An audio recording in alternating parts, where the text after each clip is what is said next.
Hello, welcome back to the Exvangelical Bible Study. I am Sara from Leaving Faith, and this is my co host, Justin from Deconstruction Zone. Hey, Justin. Good to see you, Sarah, and thanks for having me again for our walk through Genesis. As always, a pleasure. Okay, so last time we finished chapter 32, where Jacob wrestles with God slash an angel, and he gets his new name, Israel, which is going to come up again very soon because he's going to get his new name again for funsies. Because he forgot the first time. Right. We got to do it again. We got to do it again. It's not because these are multiple stories stitched together and there just happen to be two different versions of the story. That couldn't be it. Could not be it. All right. So in preparation for this, like reading chapter 33, it was kind of like, okay, that's fine. And then chapter 34, I have a lot to say about chapter 34, which I am sure you imagine. Mm-hmm. Okay. So chapter 33 is basically now Jacob is coming to meet Esau physically. Actually, here we are. He brings all of his people, all of his stuff, his animals, etc. And there wasn't a ton that I picked out here that I was like, we really need to talk about it. It seemed basically like Jacob was really worried that Esau was going to hate him because, he treated Esau like garbage. And Esau was pretty chill about it. He's like, no, Yeah. man, we're family. Like, come on in. Like, you don't need to give me presents. Like, just come and stay and we're good. Um, and Jacob is like the king of drama, right? Like he's always very dramatic. And he says, I love this. He's like, no, please accept my gift in verse 10. For what a relief it is to see your friendly smile. It's like seeing the smile of God. Like he's always so extra. Bro is hamming it up hard. Like, what do you. We know what you did to your brother, but let's not go overboard. Right? Okay. Sure. But Esau is being a very stand up guy and is like, nope, Yeah. let me take care of you. Like, I'm going to help you out. And so I think I just have some questions in the last chunk of this about some geography. Mm. So they're clearly going a long distance, right? Like they have to travel for a while, and Jacob and his household, it's like, so verse 16, Esau's going back to Seir that same day, but Jacob and his household traveled on to Succoth.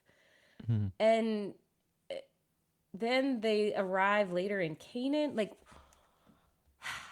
give me some geography help about, like, where is everyone going and what's happening here? Okay, so if my hand is Palestine and the It's like the Michigan Mediterranean, thing. I know, right? The Mediterranean is over here, right? Sierra is down here, Okay. uh, and so it's southeast of the Dead Sea, and then Okay. the river is right here. This is the river just north of Sierra, the Jabbok River that he crosses over to meet his brother. But he's actually traveling from Syria up here, so he travels 100 miles south to the Jabbok River, crosses over and meets his brother on the other side of the river. Now, in order to get to where he's going, Esau goes back south again down here, and Mm-hmm. then Jacob goes this direction into Canaan. So Why? Jacob's gonna, if I remember correctly, he ends up towards Hebron, which is where Abraham stayed for quite some time. So is he? Oh, now maybe I just need to remind myself. Is Jacob coming here to see Esau, or is it more like this has happened and now they're both just going on their separate ways? See, that's where the story gets confusing because when we get to Yeah. chapter 36, we learn something crazy. Because as you pointed out, in this chapter, they meet, they make up, and then they part ways. Yeah. Esau goes back to Seir to do his own thing. Jacob goes westward into Canaan, and he settles down in Canaan. And then in 26, what do we learn? This says that Jacob and Esau's their family and flocks got so large that they couldn't share the land anymore, and Esau has to move to Seir. Like the dude was already in Seir, Yeah. What? so the That's. story's kind of funky. the Yeah. chapter we're in right now, it probably wasn't meant to be in this order. I think it probably had a different order at some point, Mm. and somebody Okay. screwed up the order when they were stitching. So my understanding is the timeline was probably that he came down to meet his brother originally. His brother and him settled in the land together, and then they parted Mm. ways. So probably because they were apart for so many years, probably they were pretty keen on getting their two families united because their two families didn't know each other. Yeah. Okay. So they are now. He builds a house. Jacob builds a house and in a place, but then they go somewhere else. Yeah. Like, I'm confused. Like, wait, he built. Is this just like a little temporary tent sort of thing, or is he settling in one place and then saying never mind, and then settling in another place? So, like a lot of the narrative so far, the name of this location, the story seems to be giving you the explanation for the name. So he called the place Succoth because that's where he built himself a house. But I mean, realistically, Sukkot is the holiday, or a sukkah refers to like well, more like a modular temporary house. It's better Okay, than a tent, but not quite a house, if got that it. makes sense. That makes much more Um, sense. so they're probably like a lot of the place names. This story only exists to explain how Succoth got its name. It got its name because Jacob was there. He built his sukkah there, and then eventually got the heck out and went to Shechem. Fair enough. Okay, so we end then with living in Shechem, which is in Canaan. Was Abraham in Canaan? Now I genuinely forget. Like, Yeah, Abraham they're in was, Canaan, but they hate Canaan. yes. Well, because that's the land they're gonna get. They're just warming up. They're scoping Okay. out the land. Hey, this is the land I'm gonna give you. This land that's not yours that you're currently invading. Okay, got it. Yes. And magically or somehow all these Canaanites just happen to be evil people who you just need to destroy, and they just happen to be in the land that you want. It's weird how that works. Which is interesting because, like, you're right, that like the book continually tries to villainize the Canaanites because you need to do that when you commit genocide. However, if you read the stories, there's a lot of stories where you're reading and you're like, oh, these people aren't so bad.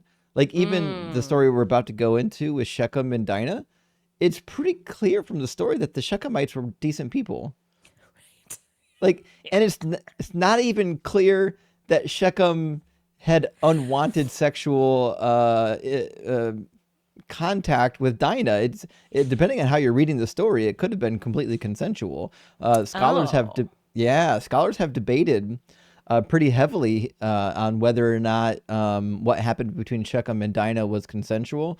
I still kind of fall on the line of it probably wasn't consensual, which we can talk Yeah. about later. But the reality is, there's actually a good linguistic case to be made that maybe it was a consensual encounter. Huh. But either way, Okay. the brothers and the family members of Shechem didn't seem like bad people. No, they absolutely got hosed in this next chapter. It's Mm-hmm. terrible. Mm-hmm. It's bad. Well, then let's dive in. So, we have now given our listeners a preview of 34. 34 sucks, and I'm mad about it. Just to put that, just to It's put that out it's there. not it's not pretty, friends. Trigger warning. No. So in my version, it says, one day Dinah, Leah's daughter, went to visit some young women, but when a local prince, Shechem, son of Hamor the Hivite, saw her, he took her and raped her. And it actually just uses the word rape. Does your version? Mine says he lay with her by force, which Oh is well, yeah. it's actually pretty close to what the original says. In the original, if I remember correctly, the original Hebrew uses the verb chazak, which means to grow strong or to grow forceful. Hmm. It means to like fortify oneself typically, but it certainly is used to demonstrate somebody in a display of force, like what happened here. So the statement that we're reading would essentially read that he seized her He grabbed a hold of her and forced himself upon her. That in no way sounds consensual. No, no, no, no. Yeah, the way that this specific sentence is worded doesn't sound consensual.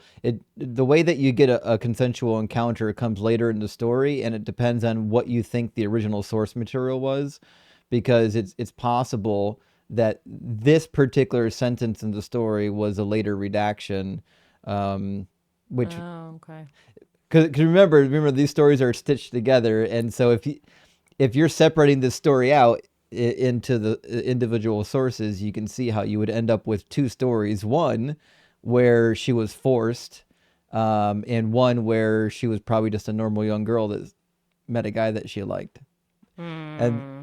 this argument is essentially made because she went out visiting with the women of Shechem, and later we find that when Jacob comes to confront the father of Shechem, they're still together. They're hanging out.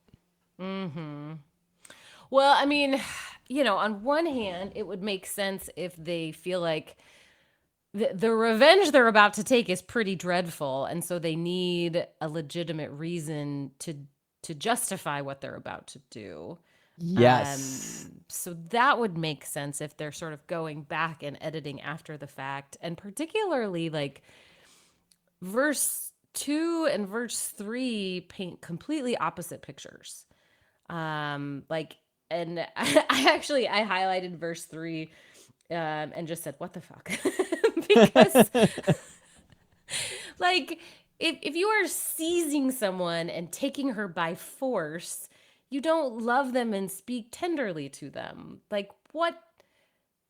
No. Like what? I So don't. that is part of the debate on whether or not Mm-hmm. it was consensual. Because if this was just one story originally, right, which it certainly could have been, this could have been just one story. It's certainly possible that the author was just a perverted male who didn't know the difference between infatuation and love. If this came down in multiple pieces and then was put together, then it's possible that one story was more aggressive than the other. Yeah. I mean, you have to make the argument that like people back then didn't understand things that we understand now, and people back then weren't essentially as human as we are now, which I don't think is a good argument, and I push back against that argument. But this idea that like, well, this man could have thought that like sexual assault was totally reasonable to do to people you love.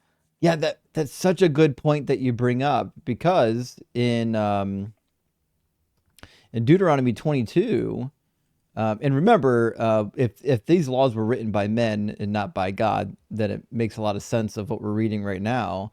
It says, if a man meets a virgin who is not engaged, meaning she's single, and seizes her and lies with her, so similar, says, and Mm-hmm. they are discovered, the man who lay with her shall give 50 shekels of silver to the young woman's father, and she shall become his wife. Because he violated her, he shall not be permitted to divorce her as long as he lives. So the violence perpetrated against a woman isn't actually seen as violence. That's the problem, because like the role of women in the culture was to have sex and have babies. That was what your role was.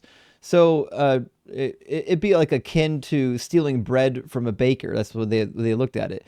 You shouldn't steal bread from a baker, but you're like, well, that's what they do. Just pay the fine and move on, right? And that's how they treated women in the culture. Like your job is to have sex and make babies.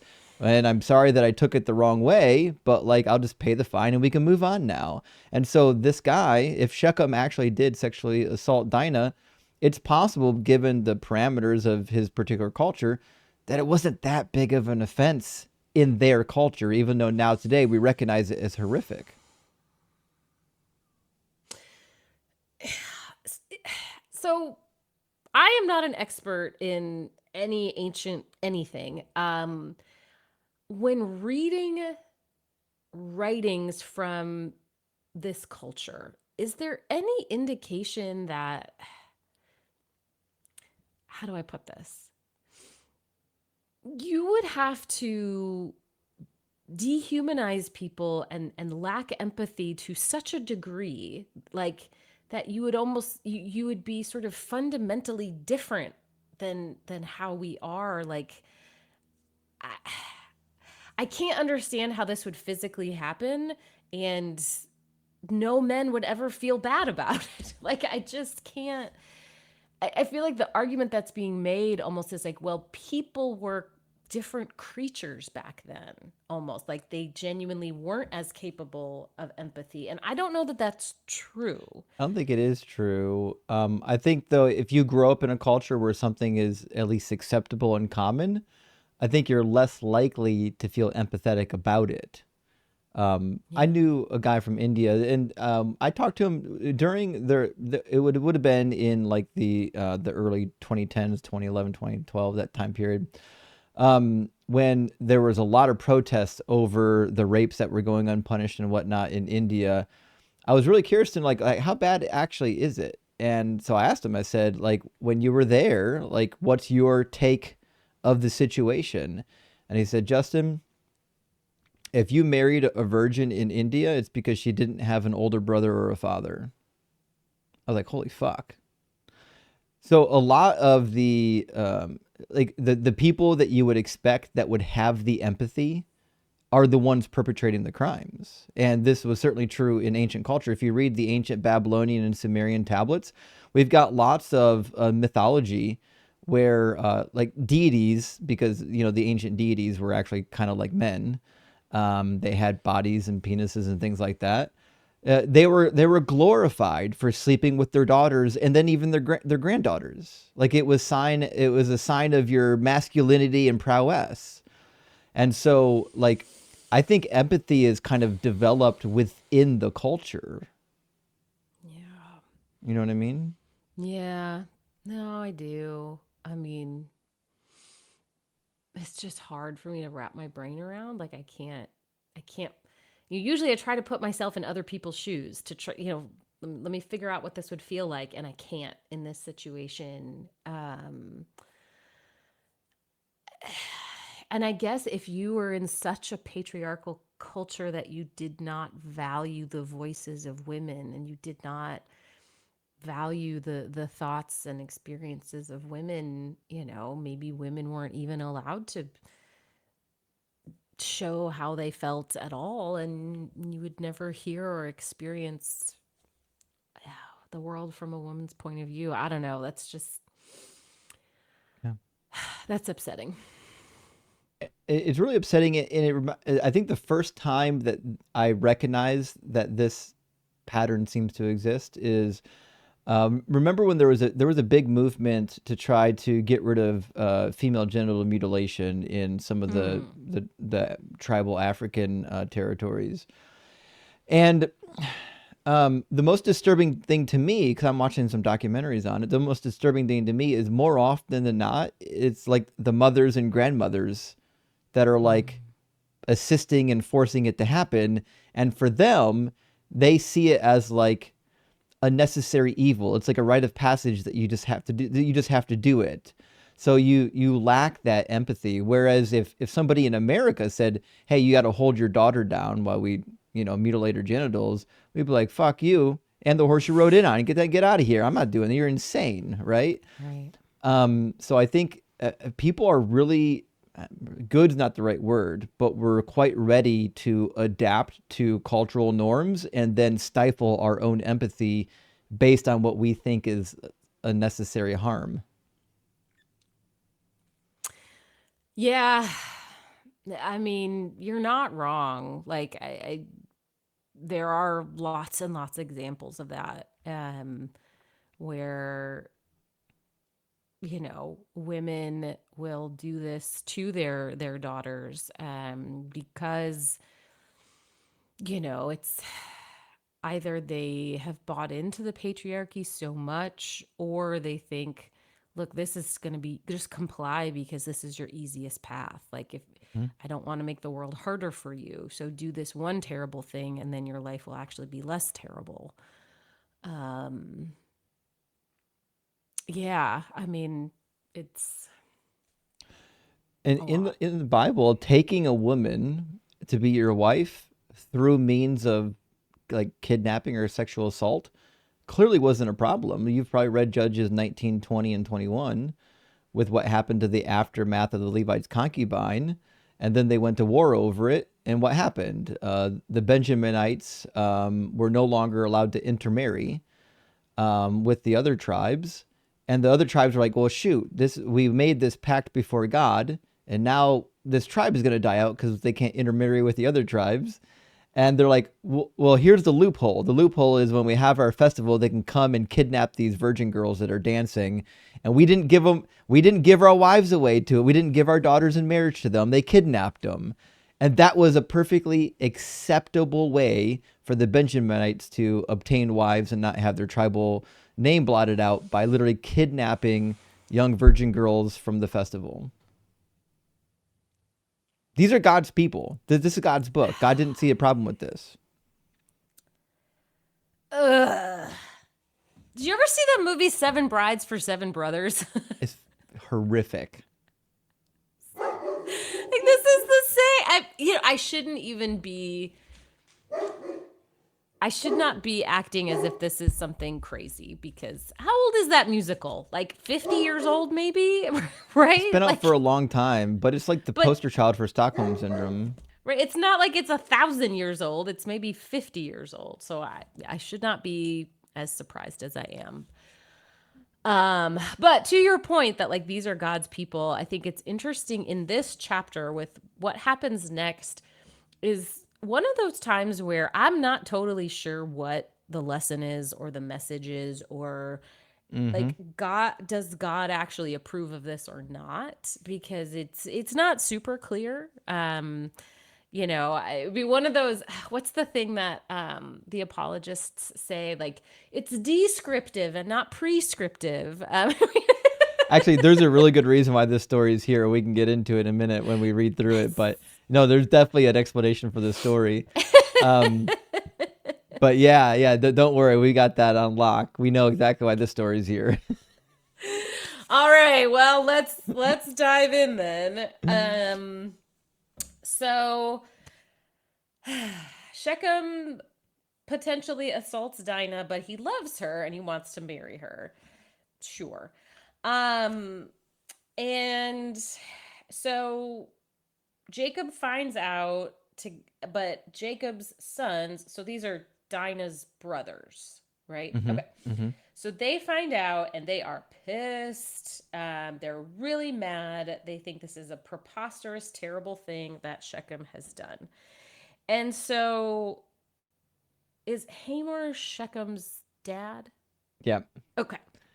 Which is interesting that they're in the city of Shechem, and the city didn't really seem to exist yet. It seems to be that they needed the villain of the story to be the what the city was named after. Although, if they already had a city by that point, the city certainly would have had a different name. It wouldn't have been Oh, named Shechem. fair enough. You don't name a city after your son when you've already got a whole village living there. Yeah, sure. But it'll make sense when we get into it because the reason why this story exists it explains all of it. Don't worry. Okay. So Shechem's dad's like, look, man, I'm sorry. Like, my son actually loves her. He's a good dude. Like, he just wants to marry her. Come on, man. Like, let's be pals. Well, it'll be fine. You can hang out with us. We can intermarry. You can live with us. It'll be great. And then Shechem says, please be kind to me and let me have her as my wife. I will give you whatever you require. No matter what dowry or gift you demand, I will pay it. Just give me the girl as my wife. Potentially lending more credence to the theory that he loves her, but doesn't make any sense why you would assault someone, but whatever. Right. Sure. So now Dinah's brothers are like, we got a plan. We're gonna let's be schemy here, and they're going to lie. And so the lie is, well, we would, but you're not circumcised. So don't know what to do about that. If you were circumcised, we could, but I don't know. Sorry, man. And so Hamer and Shechem agree. Great. Yep, we'll just circumcise everybody. Okay. There's a lot of a lot of men are about to have circumcision who are not excited about it and did not get to consent to this in any way. Just because the prince likes a girl, they all have to get circumcised. Seems dumb. I would, I would be mad. Well, there's kind of two explanations here. One is obviously the circumcision is a ploy, but Yes, clearly. also like the religious aspect plays something into it too, because like theoretically the most important deviation between a Hebrew and a non-Hebrew at this point is whether or not you're circumcised. That is like the most critical thing, right?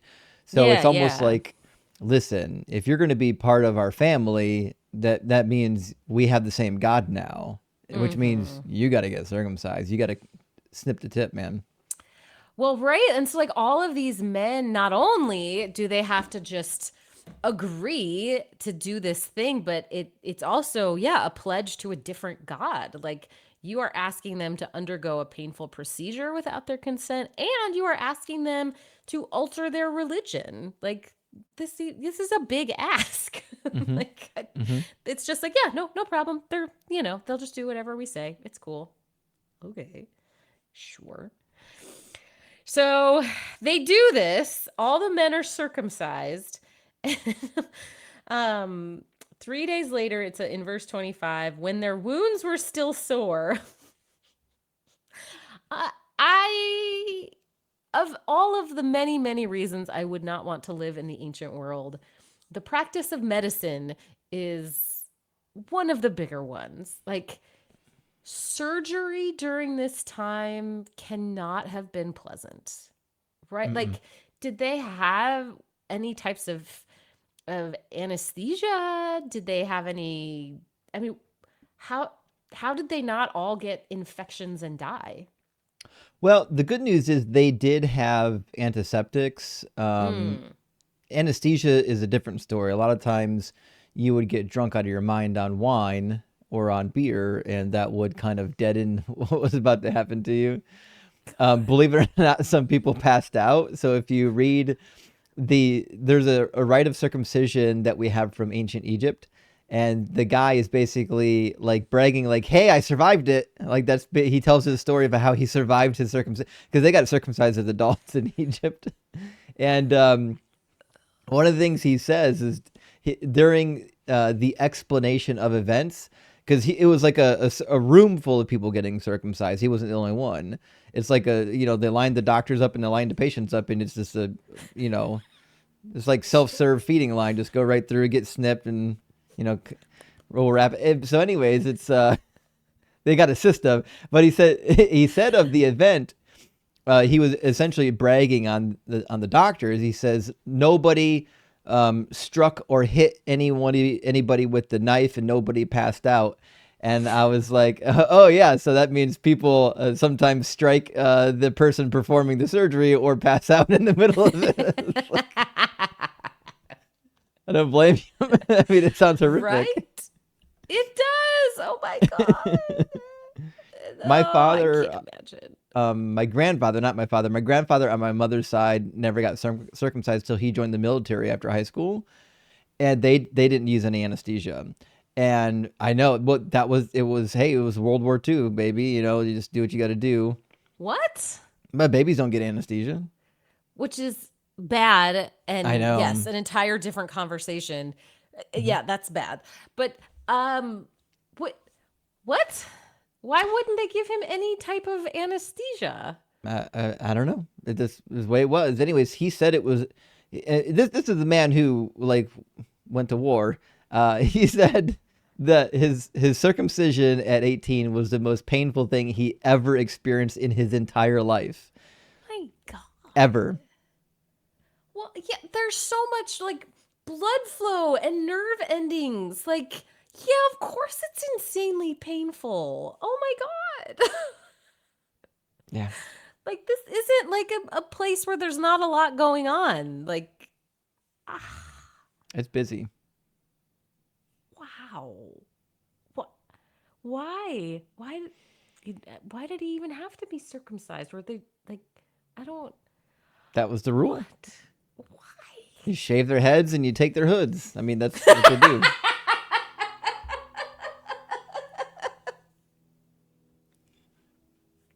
Okay.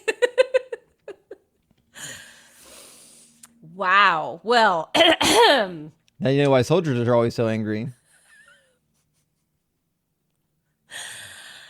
damn. Okay, all this to say that these poor men who are about to be circumcised for apparently no good reason.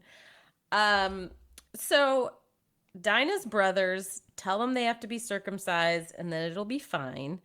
And so all of the men agree. But then 3 days later, when they're still recovering,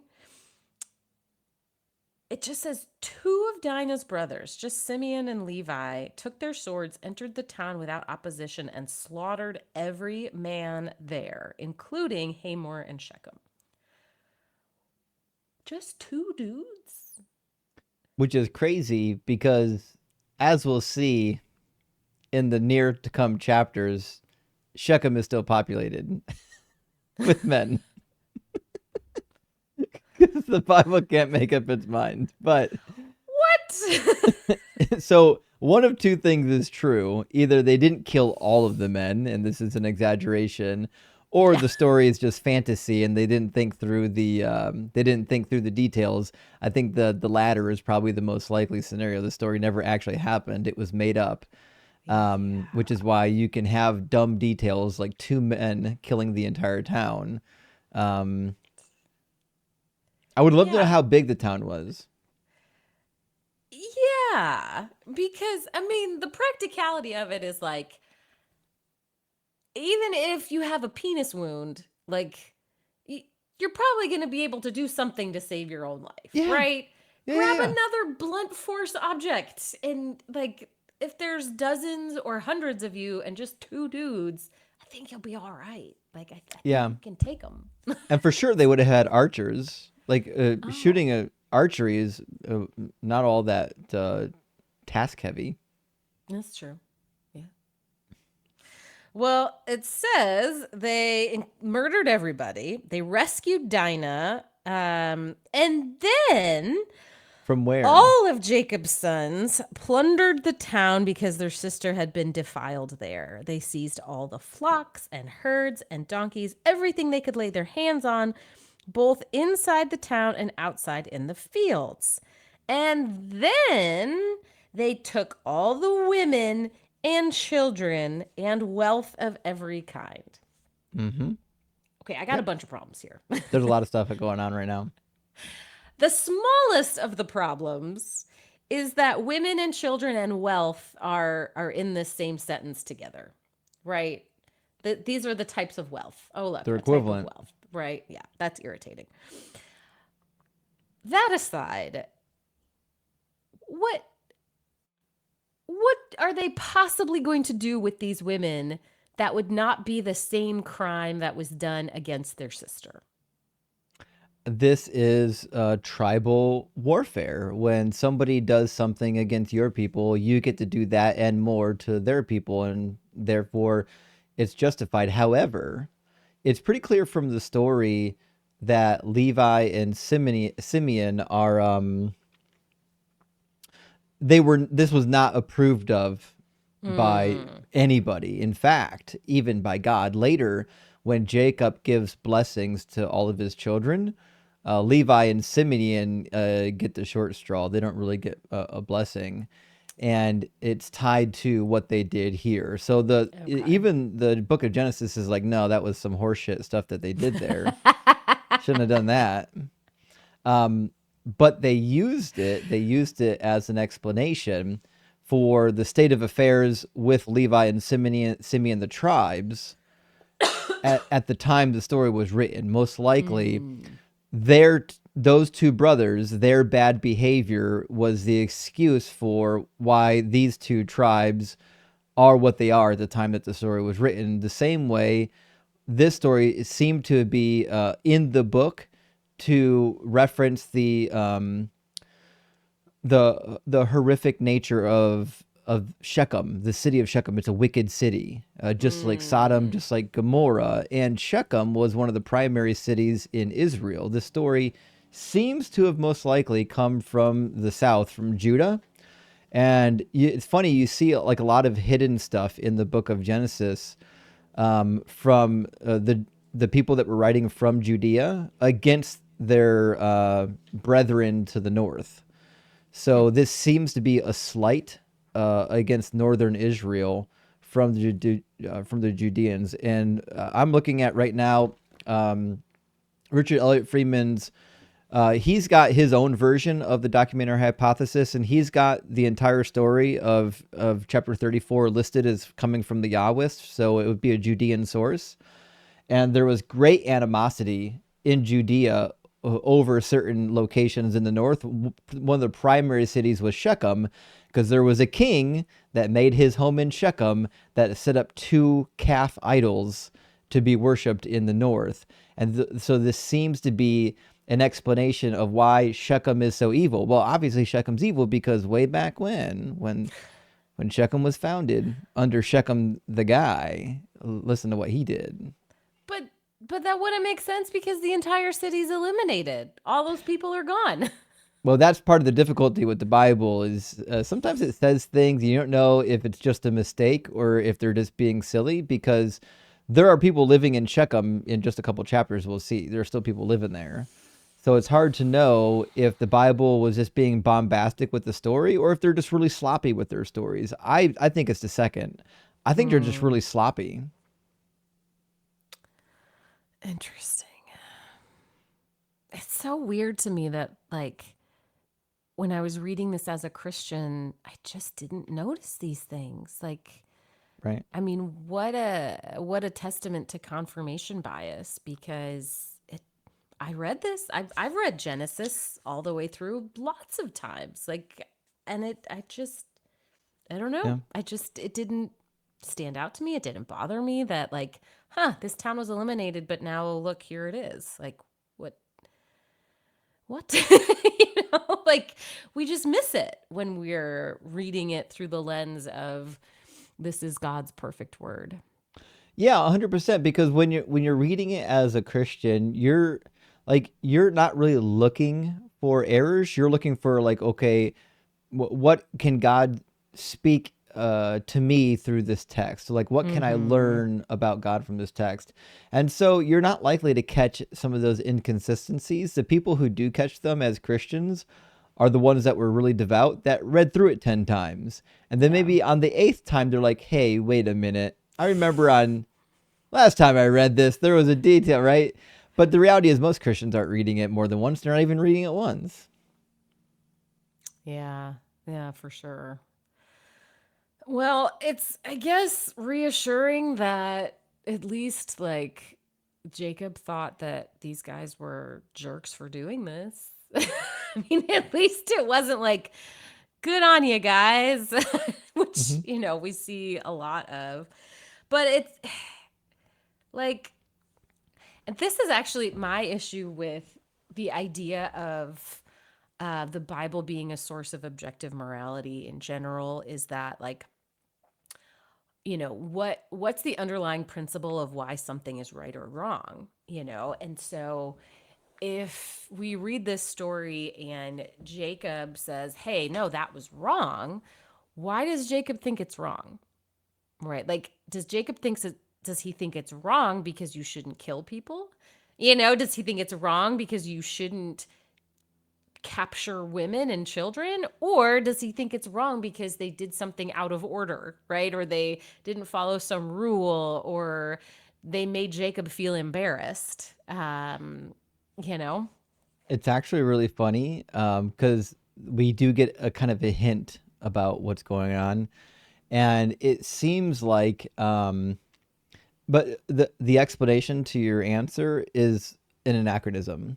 So it seems to be that the text is positing that it's a cultural issue within the people of Israel. Like, hey, this is not how we behave in Israel. This is an outrage.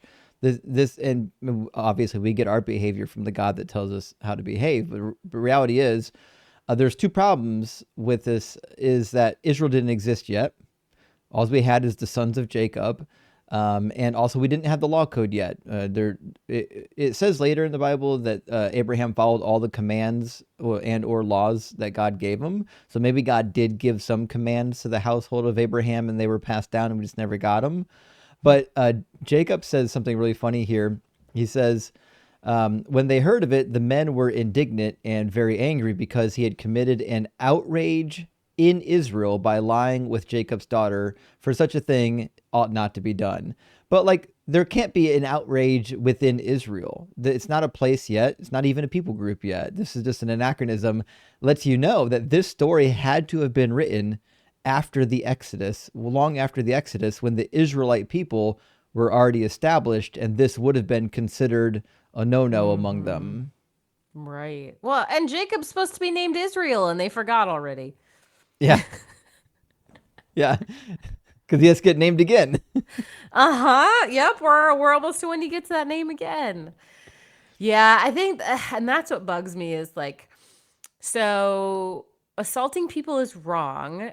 Well, no, assaulting us is wrong. And so therefore, to make you pay for it, we're going to assault you. Okay, so assault itself is not wrong. It's just assaulting people you care about is wrong. And thus the lack of any objective morality. Yeah, It's just, exactly. this It's is just Hatfields and McCoys. rules for thee and not for me, I think is how it's said. Mm-hmm. Yep. It's Hatfields and McCoys for sure. It really is. Oh God, that's it. Genesis is wild. Such a good book. It is wild.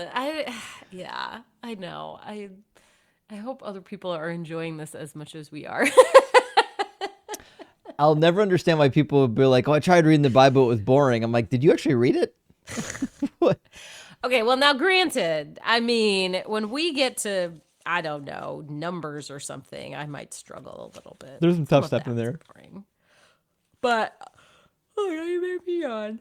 Sorry. No, but I agree. There's a lot of good stories, especially in like Genesis and Exodus. There's a lot of Yeah. good stories. Well, Numbers is a good mix of law plus narrative, so it's not that bad. Leviticus is a tough one. There's a lot of redundant law codes in Leviticus. And so I can definitely see we'll probably do a couple chapters at a time because there's so much repetition. You don't want to, like a lot of it, you don't really have to touch each thing at once. Just kind of highlight some things here and there. Yeah, that makes sense. I would not. I won't have the patience. I won't be able to do it. I can't wait for you to read Leviticus, though. It's so much. Listen, there's so much crazy stuff in there that people don't talk about because nobody reads it. That's true. When you actually read it, you're gonna be like, "Holy shit! How come I never heard about that in church?" Or like, because your pastor probably didn't read it either.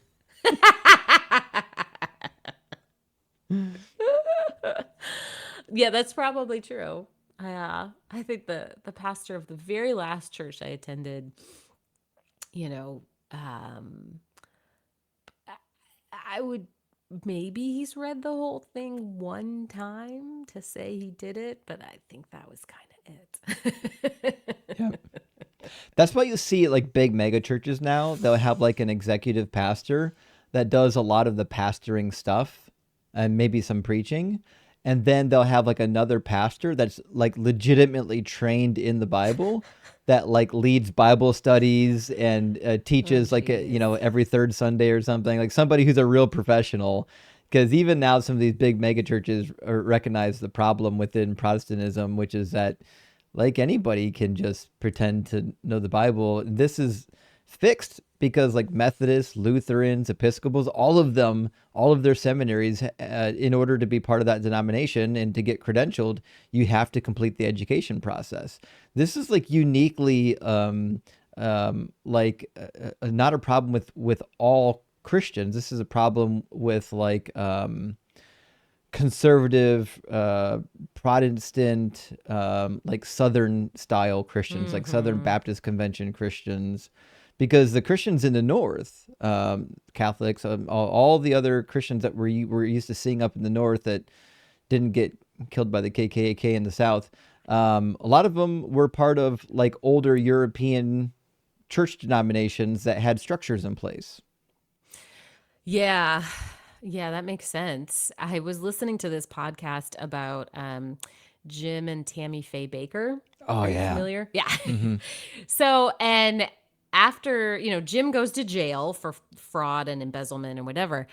And after Jim gets out of jail and he writes a book, and in his book, he says, I had so much free time in jail that I read the Bible from cover to cover for the first time. Yeah. A Can you million percent. imagine? Like, your occupation is being a famous pastor, and you're going to put in a book in writing that previously you had not read the entire document. Yeah. What? Leading thousands among thousands in Bible study and prayer and in teaching. The guy didn't even know it was in the book. Nope. He knew just enough to con the audience, and that's all he needed. Yeah. Yeah. It's really sad. It's terrifying. Sometimes I feel bad for the people that are taken in by these televangelist Oh, I grifters. do. Yeah. I do. Um, yeah. I think it's because, like, if you there are so many good and reasonable human beings who believe in God. Like, there are tons and tons of good and reasonable people who have that belief.